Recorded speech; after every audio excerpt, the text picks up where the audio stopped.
Happy birthday to you. Happy birthday, Serbin. Happy birthday to you.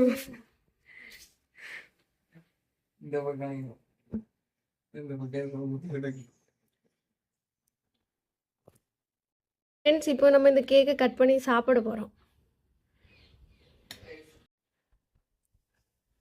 Friends, cake பார்த்தீங்கன்னா சூப்பராக இருக்கு. செம்ம taste. பிறந்தநாளுக்கு chocolate கிடைச்சிருக்கு, அதை சாப்பிட்டுட்டு. என்ன ஸ்பெஷல் இன்னைக்கு தம்பிக்கு பர்த்டேவா, அதனால இன்னைக்கு பிரியாணி, பாயாசம், சிக்கன் இதெல்லாம் தான் எங்க வீட்ல இன்னைக்கு ஸ்பெஷல். ஹாய் ஃப்ரெண்ட்ஸ், இன்னைக்கு பர்த்டே ஸ்பெஷல் விருந்து என்னன்னு பார்க்கலாம். நெய்ச்சோறு, உள்ளிக்குட்டு, அப்புறம் லெக் பீஸ் பொரிச்சது, அப்புறம் கோழி இறைச்சி குழம்பு, இவ்வளோ தான் ஸ்பெஷல். இந்த வீடியோ பிடிச்சிருந்தா லைக் அண்ட் சப்ஸ்கிரைப் பண்ணி சப்போர்ட் பண்ணுங்க. Bye friends.